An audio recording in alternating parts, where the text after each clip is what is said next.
684 ಕಡಿಮೆ. Degree college ಅಧ್ಯಕ್ಷರೇ, ಇವತ್ತು ನಾ ಜೆ ಎಚ್ ಪಟೇಲ್ರನ್ನ ಮೊಹಿದ್ದೀನ್ ಅಂತೊಬ್ಬರು ಎಜುಕೇಷನ್ ಮಿನಿಸ್ಟರ್ ಇದ್ರು, ಬಿ ಎ ಮೊಹಿದ್ದೀನ್ ಅಂತೇಳಿ. ನಾ 94ರಿಗೆ MLA ಆದಾಗ ಒಂದು ಪ್ರಶ್ನೆ ಹಾಕಿದ್ದೆ ಅಧ್ಯಕ್ಷರೇ. ವಿಜಯಪುರ ಅಖಂಡ ಬಿಜಾಪುರ ಇತ್ತು, ಬಾಗಲಕೋಟೆ ಕೂಡಿ. ವಿಜಯಪುರದಲ್ಲಿ ಸರ್ಕಾರಿ ಡಿಗ್ರಿ ಕಾಲೇಜ್ ಇರಲಿಲ್ಲ.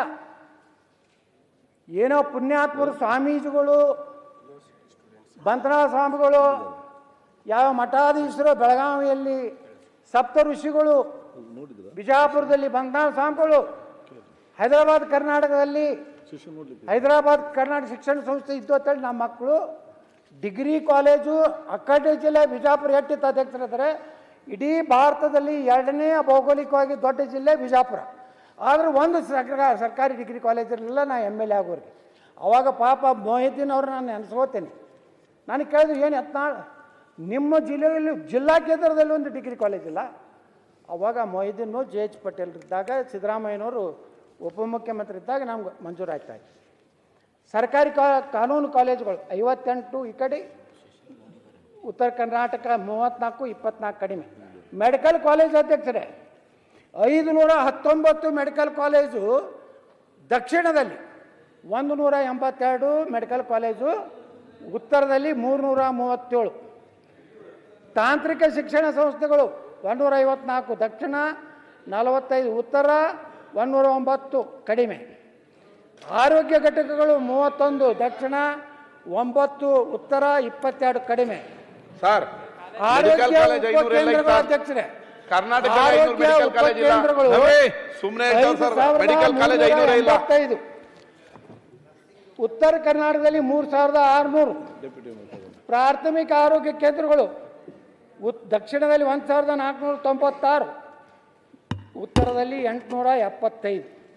ಸಮುದಾಯ ಆರೋಗ್ಯ ಕೇಂದ್ರ ಸ್ವಲ್ಪ ಈಕ್ವಲ್ ಇದೆ ಅಧ್ಯಕ್ಷರೇ.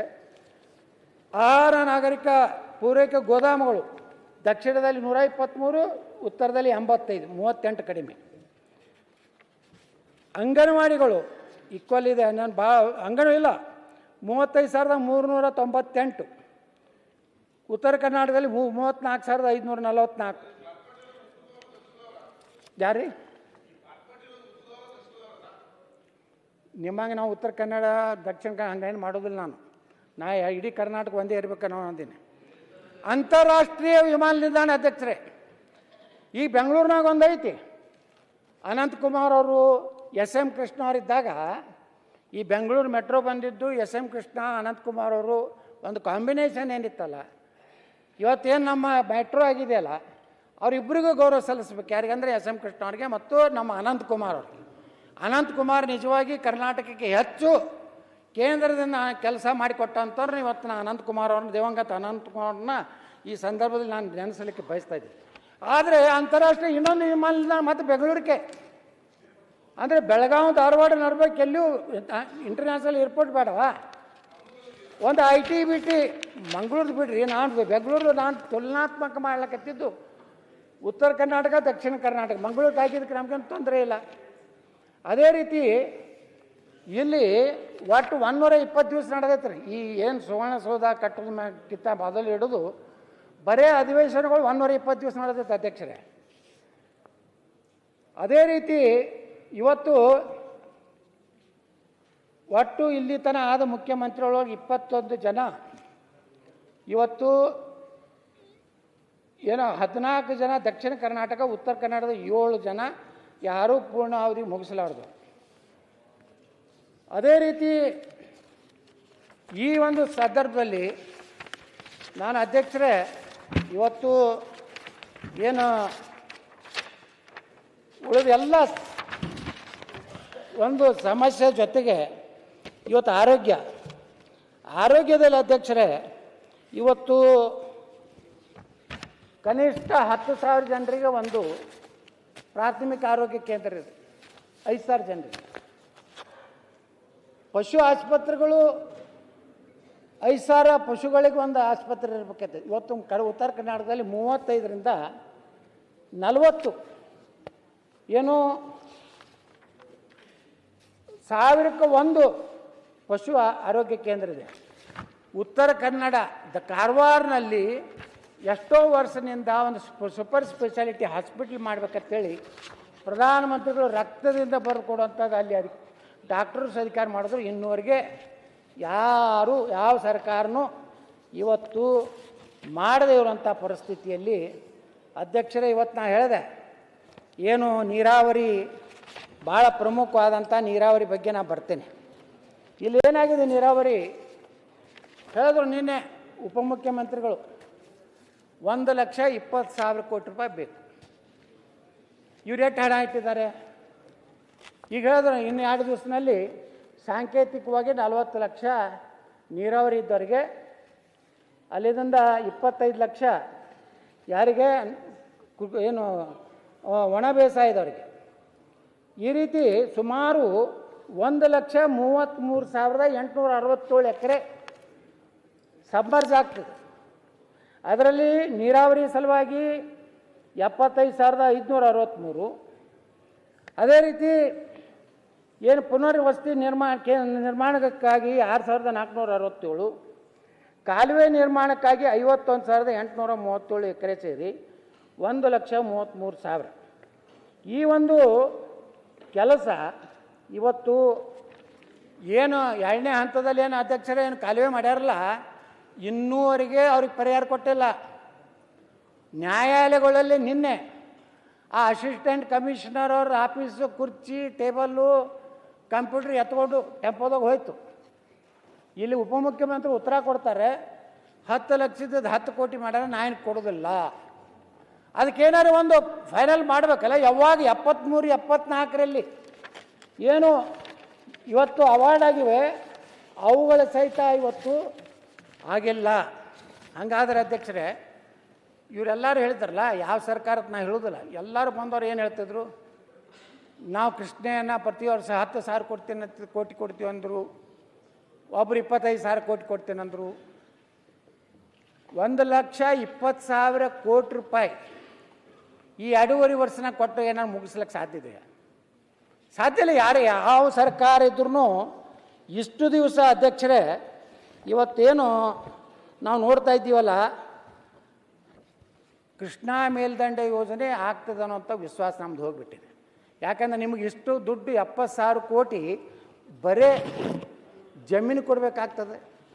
ಮುಂದೆ ಅಲ್ಲಿ ಇದಕ್ಕೆ ಬೇಕಲ್ಲ, ಚೆನ್ನಾಗಿ ಕಾಲುವೆ ಮಾಡಬೇಕು, ಅದು ಆಲ್ಮಟ್ಟಿ 524.25 ಹೆಚ್ಚಿಸಬೇಕು. ಕಳಸಾ ಬಂಡೂರಿ 8 ದಿವಸದಿಂದ ನಡೆದಿದೆ. ಕೇಂದ್ರ ಮೇಲೆ ಇವ್ರು ಹಾಕ್ತಾರೆ, ಇವ್ರ ಮೇಲೆ ಕೇಂದ್ರ ಹಾಕ್ತಾರೆ. ಅಲ್ಲಿ ಪರಿಸರದವರು ಹಾಗೆ ಇದ್ದಾರೆ. ಯಾವುದು ಅಭಿವೃದ್ಧಿಗೆ ಅಂದರೆ ಪರಿಸರ ಏನೋ ಅಂಥದ್ದು ಒಂದು ಏನು ಶಬ್ದ ಇದೆ.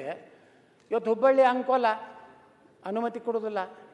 ಇವತ್ತು ಏನು ಕೇಳಿದ್ರು ಪರಿಸರ ಇಲಾಖೆದವರು ಕಳಸಾ ಬಂಡೂರಿ ಹಿಡ್ಕೊಂಡು ಕೂತಿದ್ದಾರೆ. ಈ ರೀತಿ ಆದಾಗ ಇದಕ್ಕೆ ಕರ್ನಾಟಕದಿಂದಲೂ ಸಹ ಕೇಂದ್ರದ ಮೇಲೆ ಅಲ್ಲೊಬ್ಬರು, ನೀವು ದಿಲ್ಲಿಯಲ್ಲಿ ಒಬ್ಬ ಕ್ಯಾಬಿನೆಟ್ ದರ್ಜೆಯವರು ಇರ್ತಿದ್ರು, ಈಗ ಅದೂ ಇಲ್ಲ. ಕರ್ನಾಟಕ ಭವನದಲ್ಲಿ ಒಬ್ರು ಇರ್ತಿದ್ರು ಅಧ್ಯಕ್ಷರೇ. ಅದರ ಜೊತೆಗೆ ಅಧ್ಯಕ್ಷರೇ ಇವತ್ತು ನೀವು ಯಾರ ಕಾರಣ ಹೇಳಿಲ್ಲ ನೋಡ್ರಿ, ಅವ್ರು ಒಂದರ ಪತ್ರ ಬರೆದಾರೆ ಯಾರು ಶಾಸಕರಿಗೆ, ನಿಮ್ಮ ಯಾವ್ಯಾವ ಕೇಂದ್ರ ಸರ್ಕಾರದ ಅಲ್ಲಿ ಏನಾದರೂ ಕ್ಲಿಯರ್ ಆಗುವಂಥ ಯಾವ ಫೈಲ್ಗಳಿದ್ದರೆ ನಮ್ಮ ಗಮನಕ್ಕೆ ಯಾರೂ ಇಲ್ಲೇ ಇಲ್ಲ. ನಾವು ಹೋಗ್ತೀವಿ ಬರ್ತೀವಿ ದಿಲ್ಲಿಗೆ. ಇವತ್ತು ಕಲ್ಯಾಣ ಕರ್ನಾಟಕದವರಿಗೆ ನೀವು ಭಾಳ ಹಿಂದುಳಿದಂಥ ಪ್ರದೇಶ, ಅದೂ ಸಮಾನವಾಗಿ ಬರಬೇಕಂತ ಹೇಳಿ ಇವತ್ತು ನೀವು 5,000 ಕೋಟಿ ರೂಪಾಯಿ ಯಾರು ಕೊಟ್ಟರಿ ಬಿಟ್ಟರು ಅದನ್ನು ನಾವು ಹೋಗೋದಿಲ್ಲ. ಯಾರು ಕೊಟ್ಟರು ಯಾರು ಬಿಟ್ಟರು ಗೊತ್ತಿಲ್ಲ. ಆದರೆ ಕಲ್ಯಾಣ ಕರ್ನಾಟಕದ ಅಭಿವೃದ್ಧಿ ಅವ್ರಿಗೆ ಕೊಡಿ, 5,000 ಕೋಟಿ ಕೊಡಿ, ನಮ್ದಂತ ತಕರಾರಿಲ್ಲ. ಆದರೆ ಅದ್ರ ಜೊತೆಗೆ ಕಿತ್ತೂರು ಕರ್ನಾಟಕ, ಮುಂಬೈ ಕರ್ನಾಟಕದವರು ಹಾವೇರಿಯಿಂದ ಹಿಡಿದು ನಮಗೆ ಯಾವುದೇ ಒಂದು ಕರ್ನಾಟಕ ಅಭಿವೃದ್ಧಿ ಮಂಡಳಿ ಐತಿ ನೋಡ್ರಿ. ಇಲ್ಲಿ ಕಲ್ಯಾಣ ಕರ್ನಾಟಕ ಅಭಿವೃದ್ಧಿ ಮಂಡಳಿ ಐತಿ. ಬಯಲು ಸೀಮೆಯಲ್ಲಿ ಅಧ್ಯಕ್ಷರೇ ಆ ಮಂತ್ರಿಗಳಿಗೆ ಇರುವುದೇ 35 ಕೋಟಿ. ಮಲೆನಾಡು ಅಭಿವೃದ್ಧಿ ಇದೆ, ಅವ್ರಿಗೆ ಎಷ್ಟಿದೆ ಗೊತ್ತಿಲ್ಲ. ನಮ್ಮ ಇವ್ರು ಹೇಳ್ಬೇಕು, ಯಾರು ನಮ್ಮ 35 ಎಷ್ಟೈದ್ರಿ ಅರಗ ಜ್ಞಾನೇಂದ್ರ ಎಂಬರಾದ ನೀವು 35 ಲಕ್ಷ 35 ಲಕ್ಷ. ಇವತ್ತು ಕಲ್ಯಾಣ ಕರ್ನಾಟಕದವ್ರು ಎಷ್ಟು ಪುಣ್ಯವಂತರು ನೋಡ್ರಿ ಅಧ್ಯಕ್ಷರೇ, 100 ಕೋಟಿ ರೂಪಾಯಿ ಅದು ಬರೋದು ಬಿಡೋದು ಮುಂದಿಂದು. ಅದು ನೋಡಿ, ಈಗ ನಾವೇನೈತೀವಿ ಅಧ್ಯಕ್ಷರೇ, ಅವ್ರು 100-150 ಕೋಟಿ ಮಾಡಿ ನಮ್ಮ ತಕರಾರಿಲ್ಲ. ಆದ್ರೆ ಅವ್ರು 50% ಮುಂಬೈ ಕರ್ನಾಟಕದವ್ರು ಕೊಡಬೇಕಲ್ಲ. ಹಳೆ ಮೈಸೂರು ಅಲ್ಲಿ ಚಾಮರಾಜನಗರ ಜಿಲ್ಲಾನು ಅದೇ ಹಣೆ ಬರ ಇದೆ. ಈಗ ನಮ್ಮದು ಒಂದು ಬೋರ್ಡ್ ಮಾಡಿರಿ ಅಧ್ಯಕ್ಷರೇ, ನೀವು 150 ಕೋಟಿ ಕೊಡ್ರಿ, ನಮಗೆ ತಕರಲ್ಲಿ 5,000 ಕೋಟಿ ಕೊಡ್ತಿರಲ್ಲ, 7,500 ಕೋಟಿ ಕೊಡ್ರಿ. ನಮಗೂ ಒಂದು 5,000 ಕೋಟಿ ಕೊಡ್ರಿ. ಮುಂಬೈ ಕರ್ನಾಟಕ ಏನು ಇದನ್ನು ಭಾಳ ಅಭಿವೃದ್ಧಿ ಆಗೈತೆ ಹೇಳಿ, ಇಲ್ಲಿನೂ ಏನೂ ಅಭಿವೃದ್ಧಿ ಆಗಿಲ್ಲ. ಮೈಸೂರು ಭಾಗ ಯಾಕೆ ಅಭಿವೃದ್ಧಿ ಅಷ್ಟಾಯಿತು ಅಂದರೆ, ಆ ಮೈಸೂರು ಮಹಾರಾಜರದ್ದು ಒಂದು ದೊಡ್ಡ ಕೊಡುಗೆ ಇದೆ. ಅವರು ತಮ್ಮ ಮನೆಯನ್ನು ಬಂಗಾರ ಒತ್ತಿ ಇಟ್ಟು ಕೃಷ್ಣರಾಜ ಸಾಗರ ಕಟ್ಟಿ ಅವಾಗ ನೀರಾವರಿ ಮಾಡ್ಯಾರ್ತೇಳಿ ಮೈಸೂರು ಭಾಗ ಅಭಿವೃದ್ಧಿ ಆಗಿದೆ.